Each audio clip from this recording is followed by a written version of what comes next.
Let's talk about the concept of a writer's room, because you just brought it up. Sure. And I know that I don't really get it. I've never been in one while writing is actually going on. Right. Neither have I. Well, what happens? I mean, you say, well, we need a script for the next episode.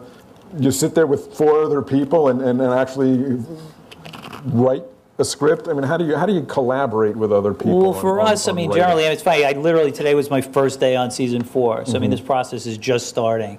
So, in general, I come in with a very broad strokes arc of what the season is. I always make the analogy, it's like a road map. It was if I say, all right, we're going to go from New York to LA, and along the way we're going to stop in Chicago, St. Louis, and Vegas. Those things being, there's different story points along the season I want to hit. I'll generally break it down for each character. This is Nucky's story for this season. This is Arnold Rothstein. This is what we're going to do in Chicago, et cetera, et cetera. These are the places I want to hit. And then it's a question of beating out the story or breaking the story. We'll say, okay, episode 1, where are we going to start? And it's really the 5 of us sitting around a table saying, what if? Okay, what about this? Or what about, for example, in season 3, we said, all right, well, we're going to come back, it's going to be 1923. We knew it was going to be the winter time. So we said, all right, why not, New Year's Eve, all right? So that gave us sort of a framework to start the season around. It's a New Year's Eve party at Nucky's house. And that gave us an excuse to have all our characters together to start off from there. So that became a good jumping off point.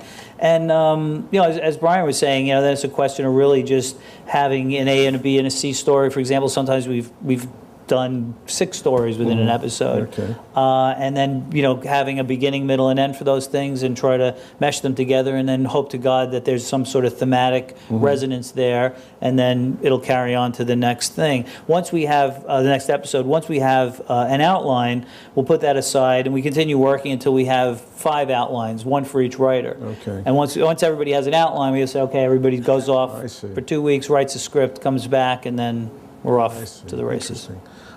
Andrew, what made Royal Pains, because you were talking about NBC telling you what they wanted, and you still don't know. They went to run a brain surgeon who's a vampire or something, for all you know. What made Royal Pains a USA Network show?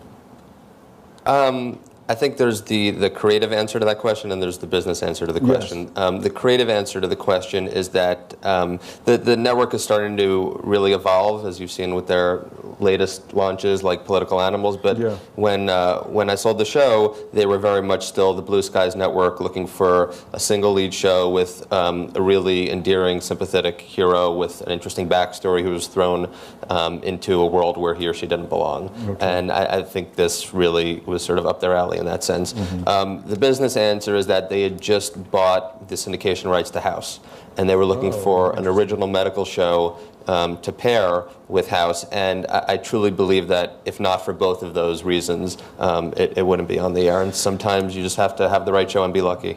How much input are the USA Network people giving you in guiding the way you make the show, so that it looks to them like a USA Network series when you're done? I think a fair amount of input. I also think you only need to get that input so hard for so long before you get the idea, you understand what the template is. And then also once the show's been established, I mean, that look is pretty much there, and it's the responsibility of, the people in our jobs and the people in the camera department and the DP to preserve and sustain that look. But, that's not the only place where they have a say in the creative content of the show. And luckily for me, and I'm not just saying this because this is televised, I work with really, really smart network executives, and they're we don't always agree, but I don't think I've ever gotten a single note that I've thought to myself, oh my God, that's the stupidest thing I've ever heard. Brian, is CBS somewhat rigid in what they want in terms of the formula for their shows? I mean, they've been the most successful broadcast network in terms of mass appeal and audience. Yeah, I think it's probably true of all successful shows. In success, you buy yourself some wiggle room.